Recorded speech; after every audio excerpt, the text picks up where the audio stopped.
went to CCS and then jumped around the globe for a while because I got a book advance and I figured the best thing to do with that is blow it on plane tickets. No regrets. And then only in the last year have I settled back in Vermont now with a job and a wife and a cat. So you are domestic. I'm extremely domestic. I'm sitting in the house that I own on our little mountainside. When did you get married? I actually got married last week. Wow. So it's pretty hot off the press. I don't know what to ask other than like, how's that going?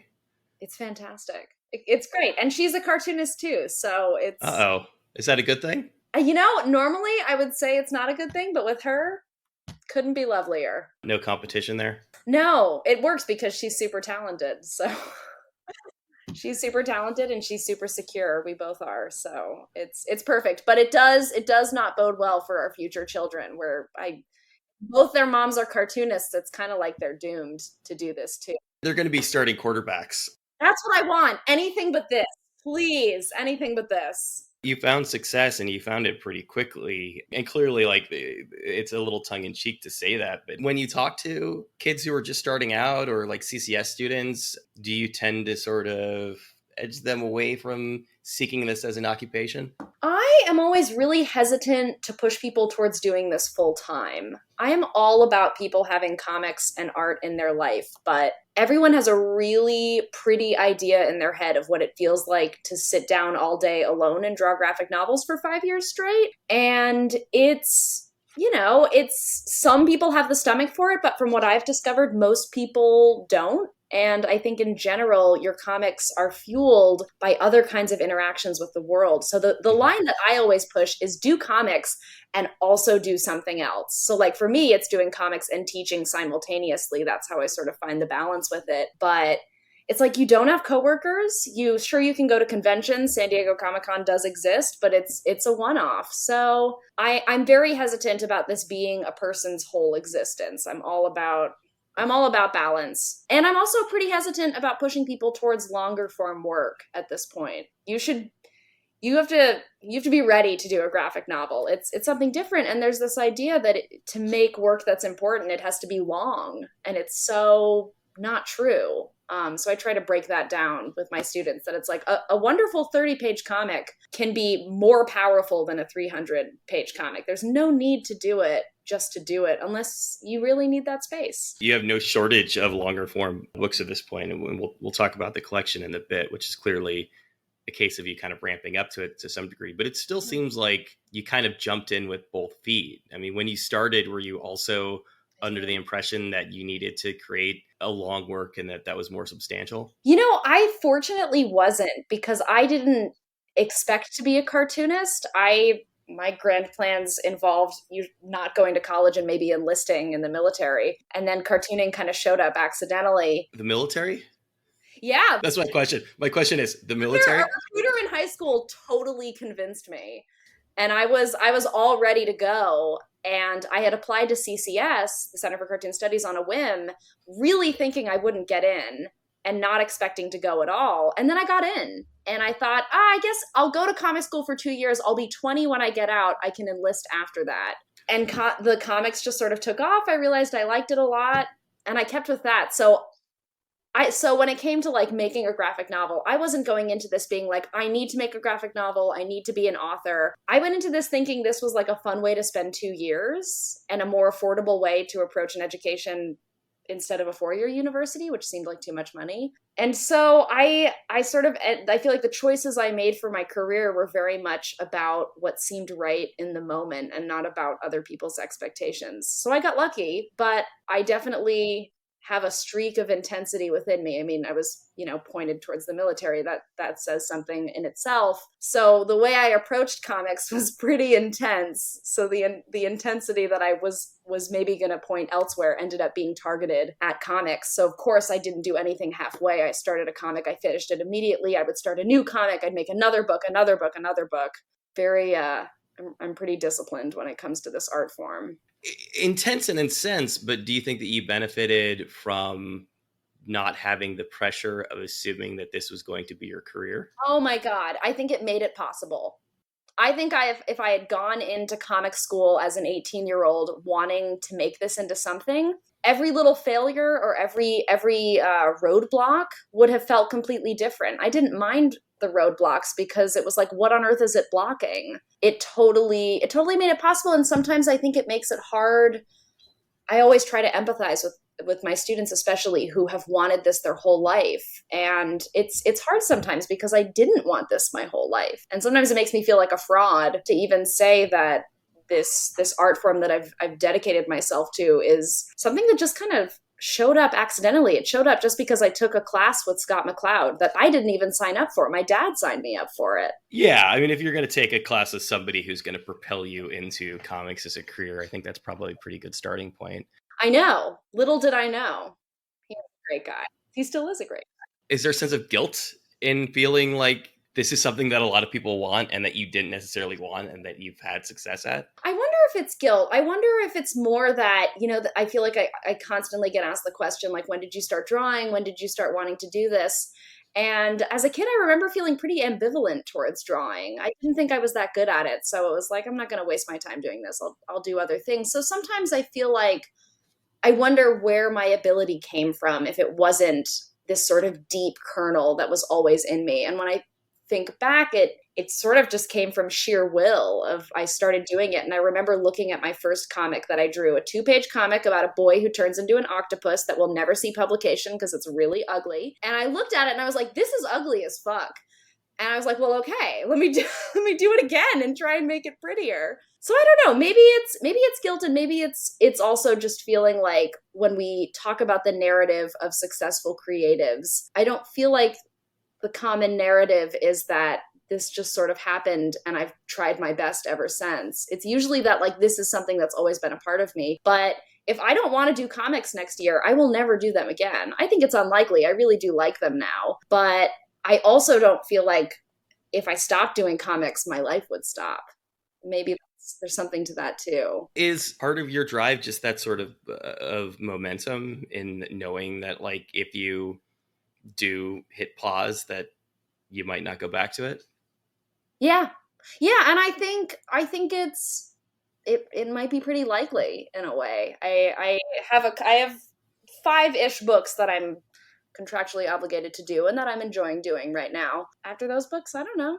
I guess 5 books for you and 5 books for another cartoonist are not necessarily the same thing. I mean, I talk to a lot of people who, for any number of reasons, that could be like a 25-year period. I know. How long do you estimate for you that would be? It's probably going to be, so two are already in progress. One is almost done. It's going to be probably 4 years, 4 or 5 years. Okay, so that's still a decent chunk of your life. It is, yeah. And it's hard to project 4 years from now for just about anybody. I know. Who knows? I do think my approach to making the books has changed recently. I do feel a lot less tension about making them in general. I feel like I've become a little bit more relaxed when it comes to like, what am I trying to say with this book? It used to be sort of a question that kind of tortured me. And now, I don't know, it doesn't seem to torture me as much. What's your sense of what changed, or what's your sense of why that changed? I think I realized that when you make multiple books or many books, I've started to notice now looking back, it's like, oh, each book is sort of saying something a little bit different. And in a way, they're actually all kind of saying the same thing, but they all sort of have unique little kernels to them. And in the book that I'm currently working on, the Clementine graphic novel, I look at it and I'm like, oh, I can't say everything just with this one book. I can maybe say like a couple interesting things that I can follow up on in book 2, and that book 2 will have a little kernel, book 3. I don't know. I think I realized that every page doesn't need to be sort of a magnum opus or like a really, I don't know, it doesn't have to be so overt in its goals. It can just be fun. I'm drawing a lot of action lately, and I was like, oh, this is just fun. Part of that is the freedom of knowing that you've got more books in you so that you don't have to say everything in just that one. I think so. And I think it's also knowing what I want to say in my books and what I want no one to know about me and what I don't want to say to anyone except to my cat and wife, is that boundary, which didn't exist when I was younger. I thought everything I was feeling had to be in my work. And I think it's a fine way to approach it when you're young and starting out, but now it's like, oh God, I don't want to put this aspect of myself in front of people. I want to hold it on my own. When you look back at older works, I assume particularly more autobiographical ones, are there instances where you put entirely too much of yourself on a page? I don't know because I don't even remember what's in most of those books. I can't recall what's in Spinning, and I don't really want to know. I'm sure if I looked back, I would probably feel a little exposed with but I try to have faith in the fact that at the time it felt right. And I don't think it's very productive to judge how I felt when I was 19, because when I was 19, everything was pretty raw. And I think you tell stories differently when you're raw about the emotion. So I sort of avoid it in its own way. Maybe when I'm a little older, I can really approach it. Right now, it doesn't seem that helpful. You said earlier that in a certain sense, you're kind of saying the same thing to Mm-hmm. different degrees over and over again. Is that something that you can qualify? What is it that I noticed? I feel like in the way characters speak to one another, and in kind of especially in the endings of a lot of my books, I was like, I sort of feel like I'm doing the same thing over and over again. And at first I was like, oh God, that means I got to change up the script. And then I thought about it a little more and I was like, no, maybe for like a certain era for me, I needed to kind of say over and over again that like love is important and loneliness doesn't solve all your problems. And I don't know, something about environments, because clearly that's in there. I remember, I noticed I keep drawing people building things. It's like it won't stop. Even in my Clementine book, they're fucking building houses. I don't know. And I had a moment where I was like, why am I so drawn to this concept of both decay and renewal, especially when it comes to architecture? Because it's been there since the first book I've done. And I kind of decided, I guess I'll just keep drawing it until I figure it out. I'm really not sure why I'm so drawn to it. Not to be too literal about it, but there's a sense of building when you sit down and write a book. I mean, in some cases it's just a story. When you're doing something like science fiction, it's the term is world building, right? Yeah. That's a really good point. I've never thought of it like that. In a way, you're right. It's reflecting the process. Before we get too far away, I have to ask you, what did the recruiter say that was so convincing that made you want to join the military?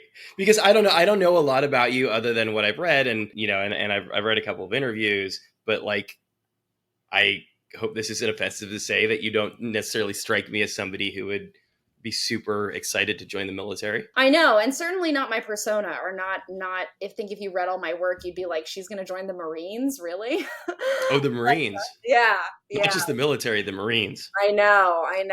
What was it? I mean, I don't know. I could probably get pretty dark in talking about it, but there was something so enticing to me about cutting the self off and just being a part of this organism. There was the way she talked about the collective, and it was a woman too, which I felt like was definitely significant. It was a woman talking to me, this young girl, about a way to like be more in your body, to do nothing but, I don't know, do nothing but sort of charge ahead for this collective belief. And I don't think I'm particularly patriotic. I think this country is extraordinarily broken. And I wonder now how it would have felt actually if I had done it as like a young lesbian, a part of this very macho capitalistic machine. But at the moment, it sounded like an excuse to be a little violent, to be tough, to be very physical and rather than emotional, which sounded to my 17-year-old self very appealing. Obviously, you've changed since you were a teenager. I guess maybe sort of the easiest question is, do you feel more in touch with your emotional side in a way that it sounds like you were very actively pushing it off at that point in your life? Absolutely. I think I am, but that's only been really through rigorous therapy, and through finding ways to connect with that physicality that I crave so much. So after I finished, I don't even know which book I finished. I finished some book and I took a break from comics, and I got licensed as an EMT and worked for a little while at the start of the pandemic. Not ideal. on an ambulance, and it was tapping into something that I had really missed that comics never provided me with, which was, I don't know, there's that like raw togetherness of being with someone in very extreme moments. Literally their most vulnerable. Yeah. Yeah, and I liked being the one in the room who was strong and who was helping. It was really, Yep. it's still something that I crave and that I want to do more of. I think what I found on an ambulance was similar to what I was craving back when I was 17 and talking to a Marine recruiter, which was just this idea that you can walk into the room and be the strongest person there. And I still, and in a way, I feel like I've done that. I've tried to do that with my comics, where I want to be as strong a cartoonist as I possibly can be.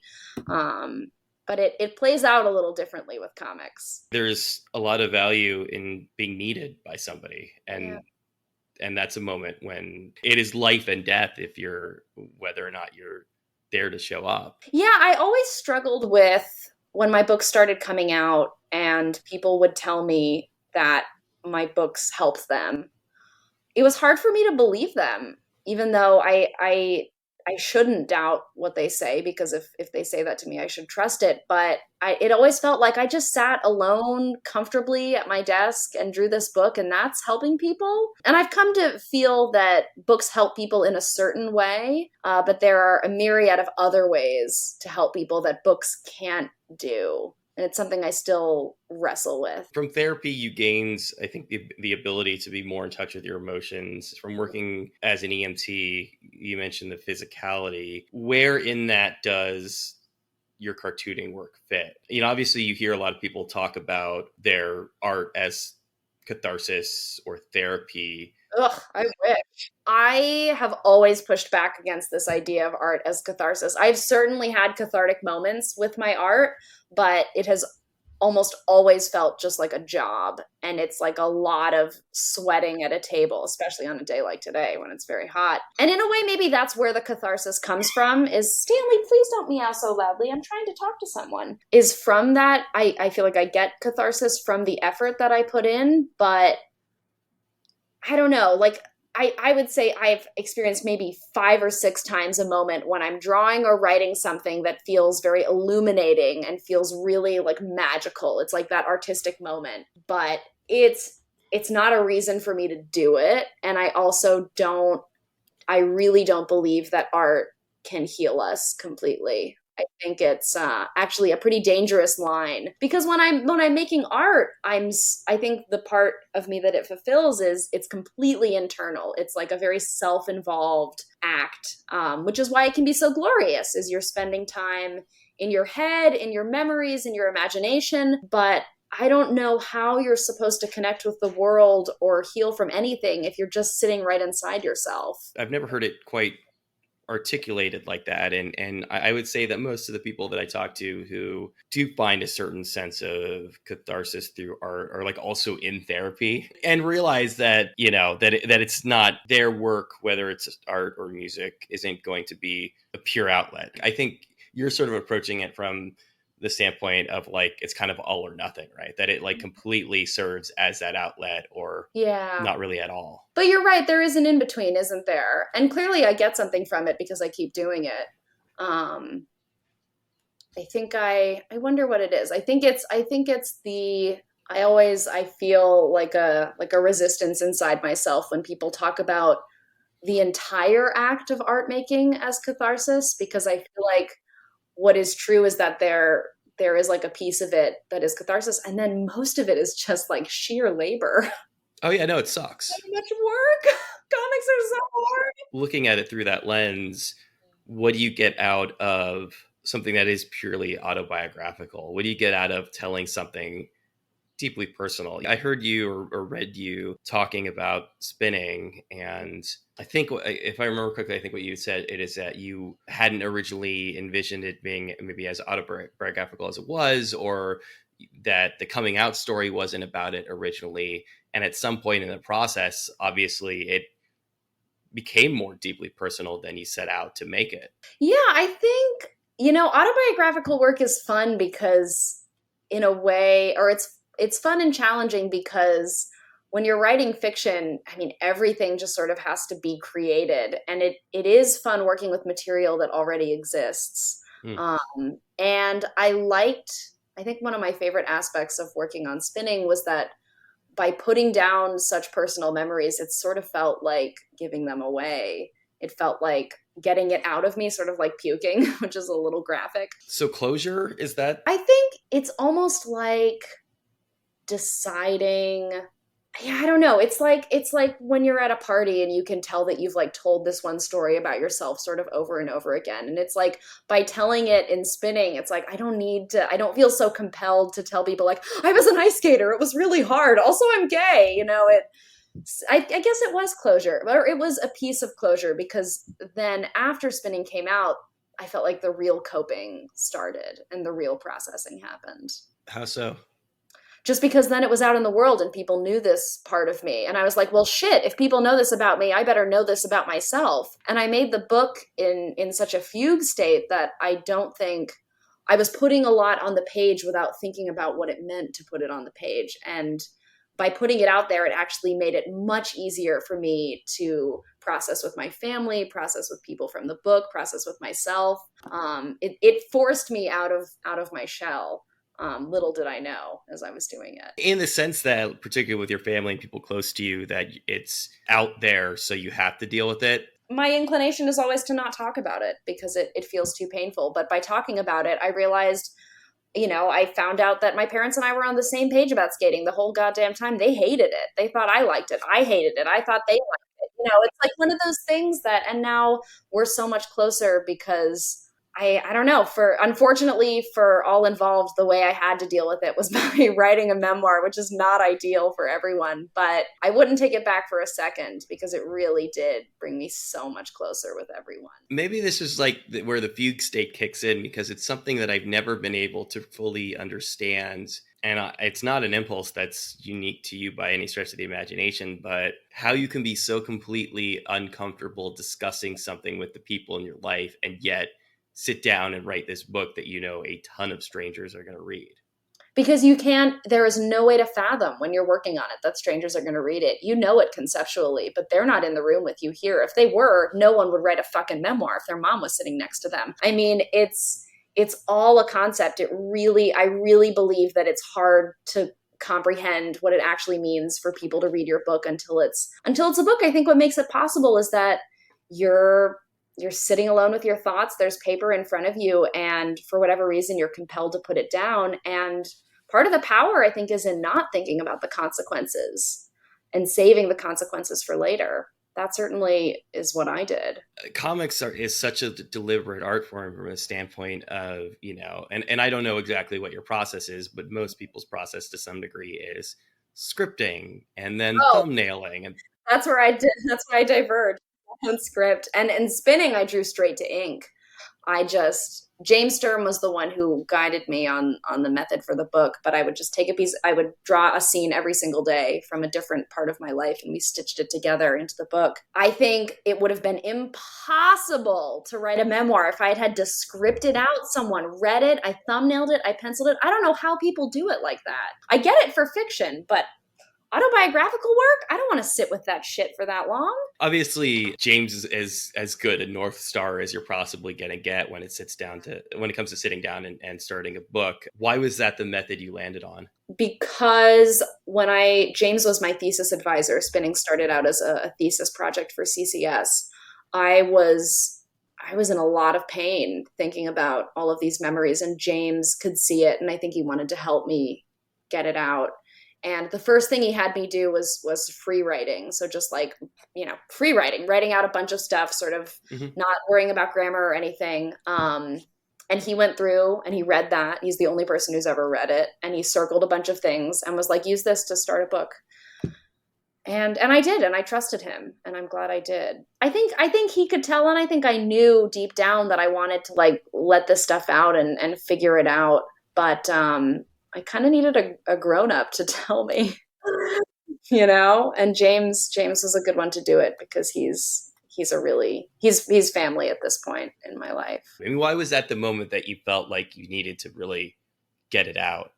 It's a good question, and it's funny remembering how it happened. It happened in that at the end of my first year at CCS, Jason Lutz was one of my teachers, and he assigned our final project, and he like looked me in the eyes and was like, "You have to make your best comic, the best comic you've ever made for this assignment." He told all of us that, and I collapsed. I mean, I was like, "Best comic? The fuck does that mean? I don't know how to do that." I walked home, I cried, I was like, "What do I do?" And sitting there thinking about it, it came into my head suddenly that I was like, oh my God, I was an ice skater for 12 years. Jason doesn't know that.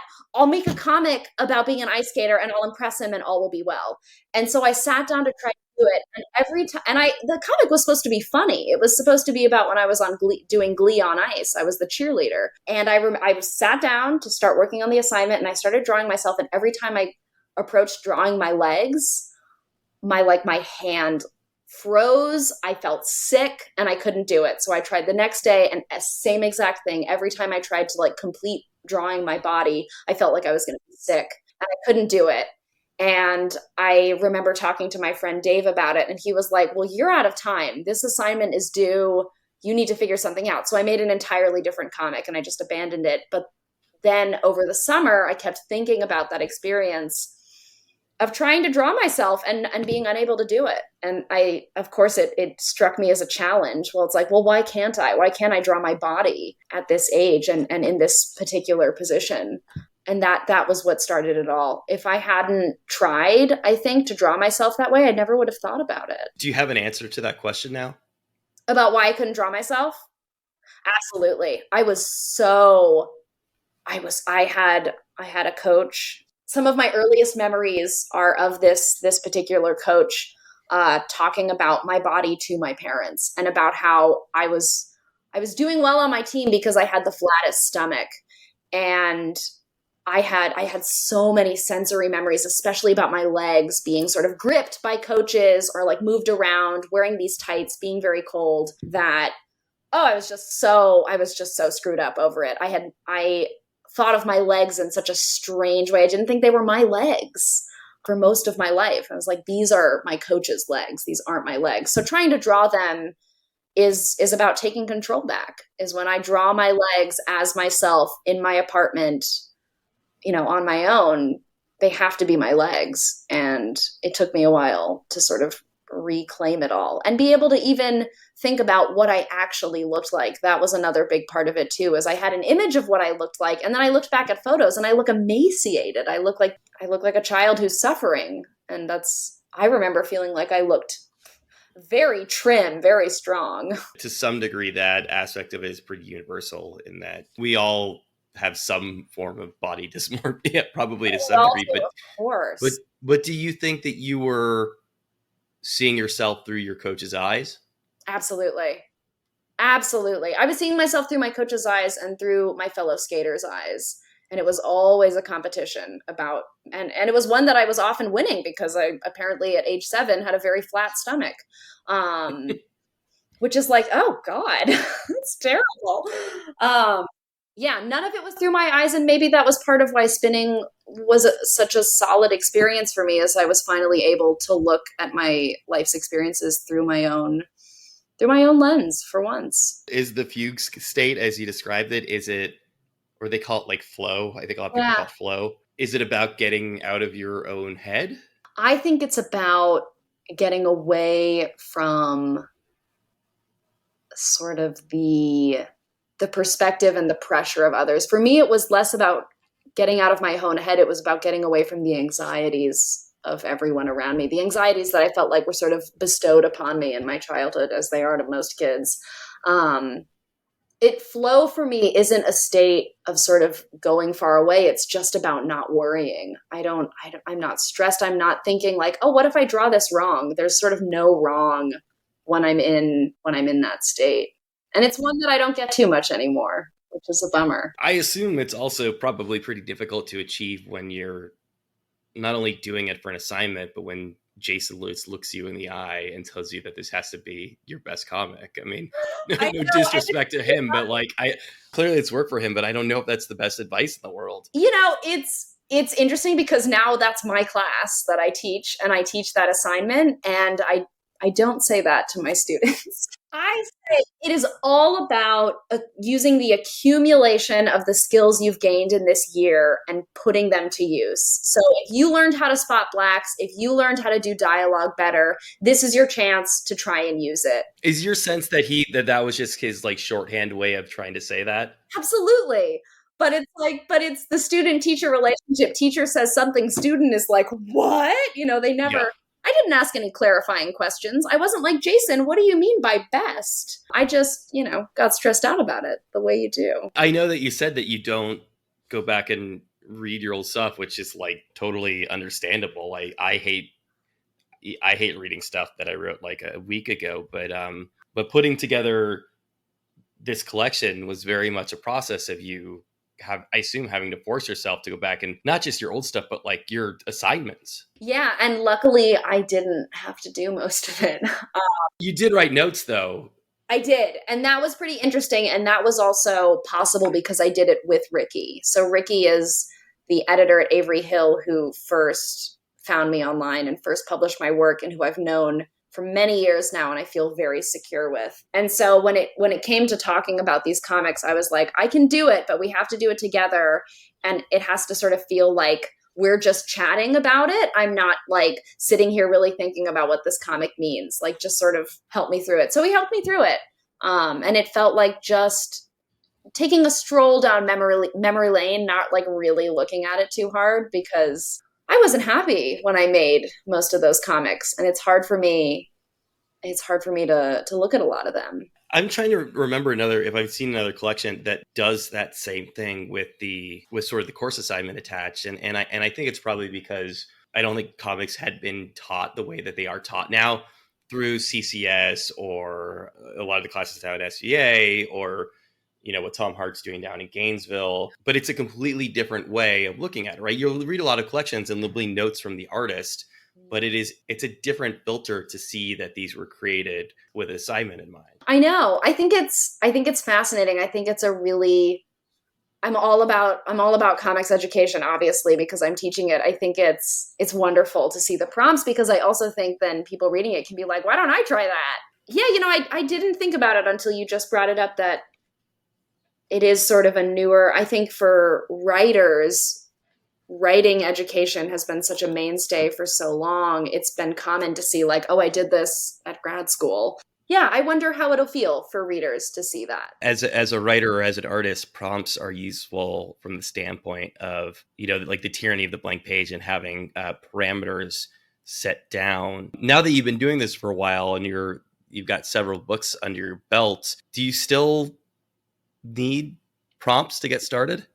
I don't anymore, which is nice. Although I miss the days of being a student when someone was like, make a comic in the style of Windsor McCay and just, your week and your drawing just sort of like lays itself out right in front of you because someone is there. But at this point, it takes so long to finish a book, or at least it feels like it takes a long time for me. I know, relatively speaking, I finish books pretty fast. But like right now, working on Clementine book 1, all I've been doing while I've been working on it is thinking about my ideas for book 2. And I think a similar thing will happen when book 2, book 3. So the ideas stack up. I have a backlog, actually. I have 3 different comics that I started and have not had time to sort of touch on again. So right now it's not so much a problem of needing prompts. It's more about it's prioritizing. It's deciding which projects am I going to give space to, because at the moment there's never enough space for all of them. It was interesting reading through the book and then seeing the Windsor McCay prompt, because the first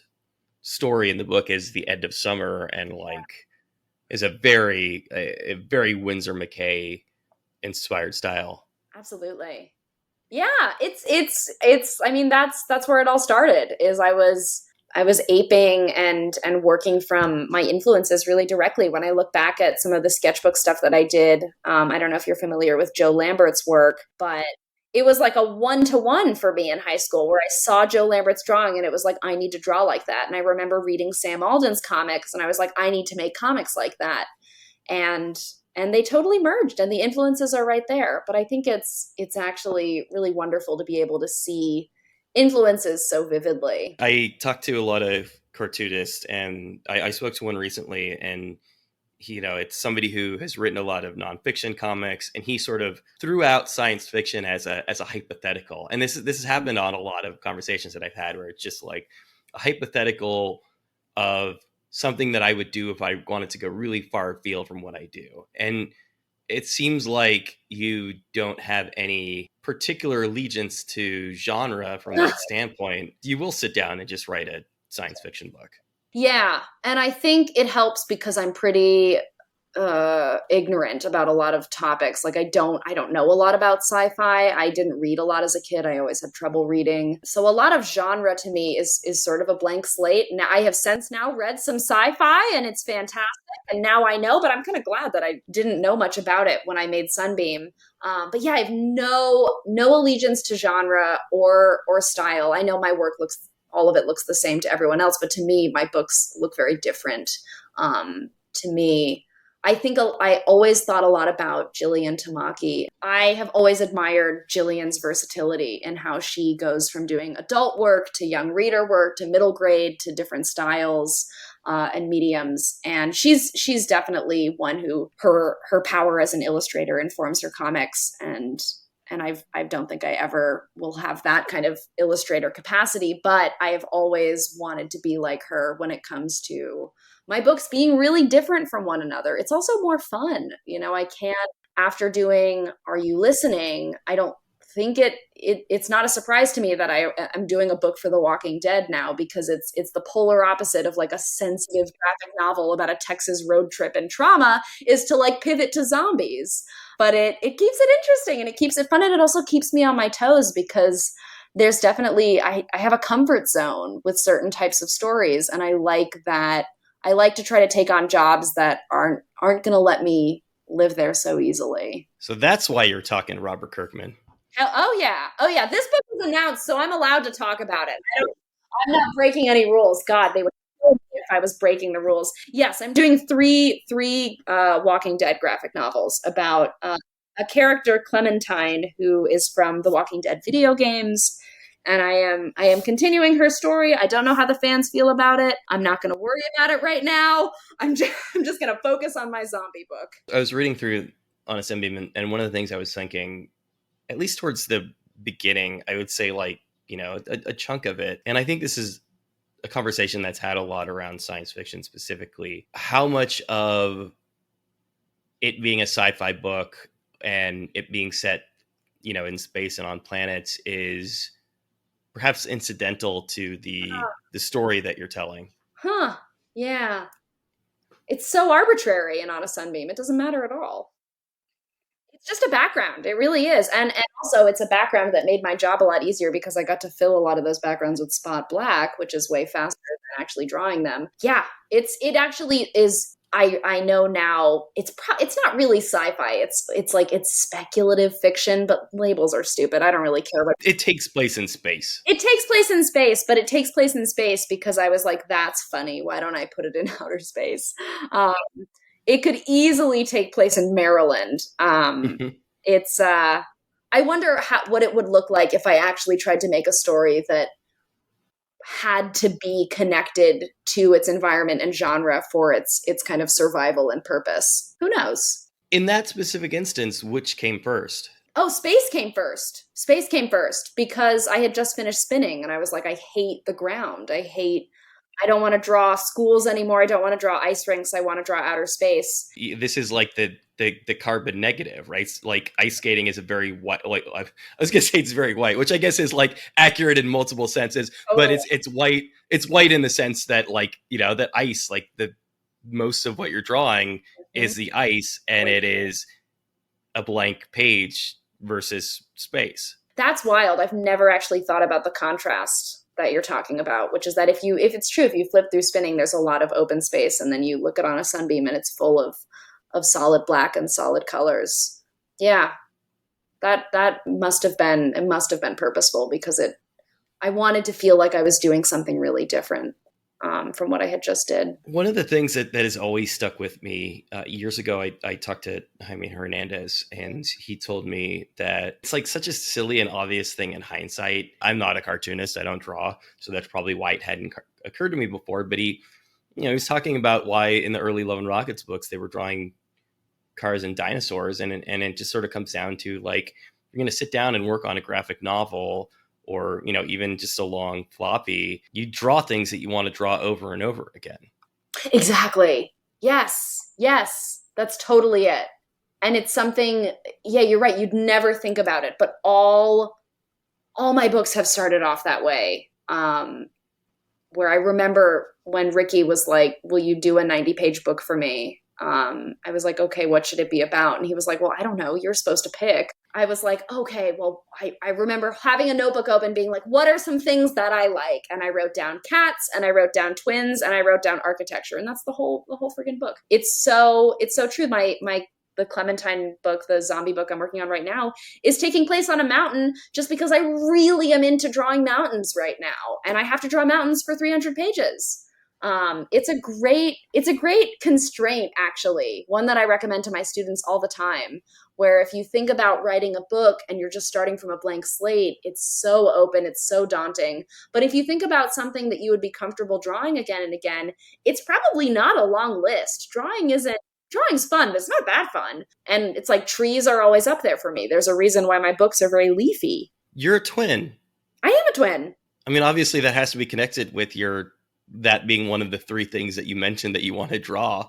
Oh, it's so true. And I'm mad that I can't talk about the other book I'm working on because twinness is very relevant to it. But shit, I'm not going to say anything because they'll get mad at me. Yeah. Oh, being a twin has super defined a lot of the stories I've told, and I think a lot about how I draw intimacy. I think I read a study once, and it's totally true, about how your relationship with your twin ends up informing how you think about your relationships with other people in your life to come, romantic relationships. And it's so true. There's like this sort of, I remember drawing in my sketchbook when I was a teenager and trying to draw people holding each other.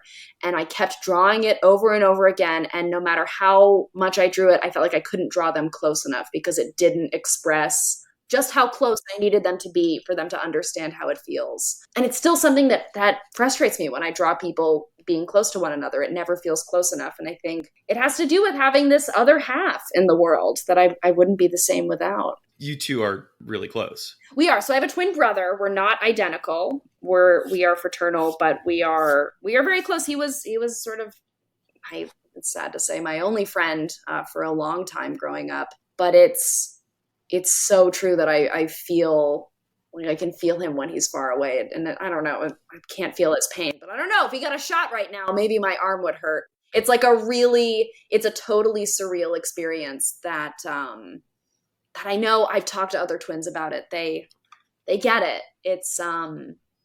It honestly feels like the biggest, not in a religious sense, but the biggest blessing that I've ever had in my entire life was to be born a twin, because I feel like I've never really been alone. You grow up, and obviously you, to some degree, want to live different lives, and you are far away from each other. You find your eventual romantic partners. I mean, in a sense, you do kind of lose that confidant that you had.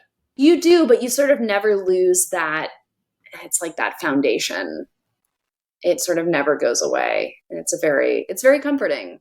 Yeah, but you're right. No, he lives in Maryland. He's off doing his thing. I have a wife now. Okay, so he's not super far away. He's not super far away, which is good. I'm going to see him this weekend. And it's funny, when we were in high school, people always thought we were dating because we were constantly touching each other. We couldn't help ourselves. I just had to have my arm around him. It's like, it's a little weird. I'm not going to lie. Maybe it's weird, but I think as a twin, it was totally normal. Also, it's like, guys, I'm a lesbian.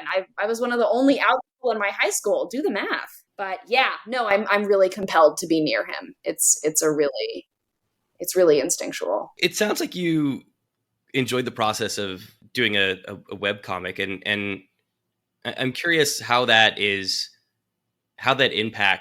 the process and how that impacts the flow. The biggest part of it for me, it was something that stuck in my mind for so long. I remember reading a tweet from Sam Walden when I was like 17, where it was something like, comics should be free, or like, make sure that some of your comics are free. Let people read them. Like, it will only help you and help them to have more people reading your comics. And when I started Sunbeam, the whole intention of it being a webcomic was that it's like, if this ends up being really long, I just want this to be a big old graphic novel that people can read for free. I've never felt very comfortable on the internet. I haven't read a lot of webcomics. I don't know a lot about webcomic culture. There are people who their whole life is making webcomics. So in that sense, I had no idea what I was doing when it came to making a webcomic, but I felt really adamant and strongly about it all being up there and easy to read, no ads in the way, nothing but just like taking this comic. It was a little tough when it was decided that, or when I decided, because I made no money doing it, that I should publish it as a book so I can make a little money and make more books, is that I wanted it to stay online for free, even though it's out in the world as a book, and it's still up there.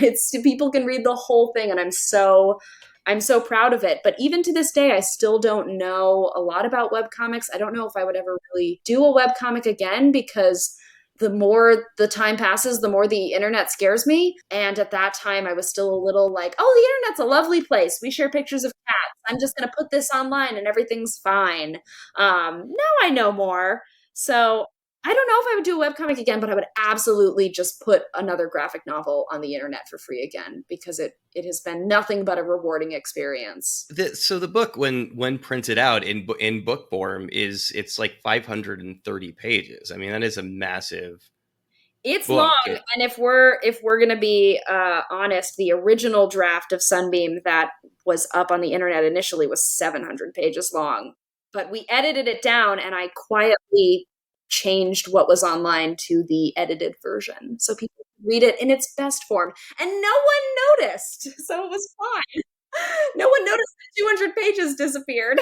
Part of why I bring that up is I wonder what doing something on the web does, both for pacing but also length. I mean, I wonder if you're serializing it in that way, whether it's sort of more, whether it's easier to kind of get carried away. It was easier to get carried away. That's a fantastic point. Yeah, I had no idea how long it was. I wasn't counting the pages. I just knew that with each chapter, I had to like add a little thumbnail so one could click on the chapter and go in.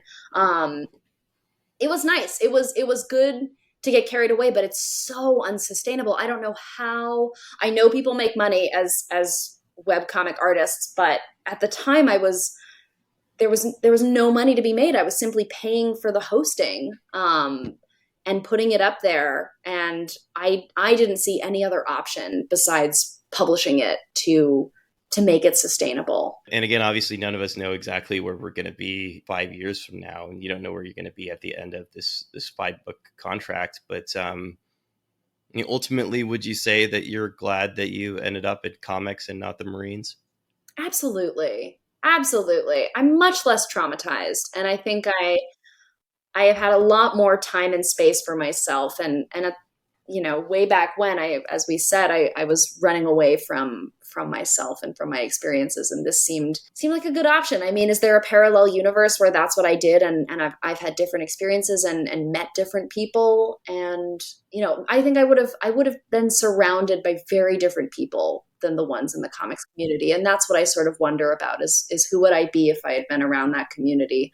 But I couldn't be happier with the way things have gone, because I wouldn't have met Emma, my wife, if I hadn't been in comics, and that would have been a tragedy. And I wouldn't be living in Vermont probably, which I love. I hate Texas. I don't want to live in Texas. So yeah, it all worked out. And as compelling as that recruiter was, I'm really glad that CCS accepted me into their program so I could go down this path.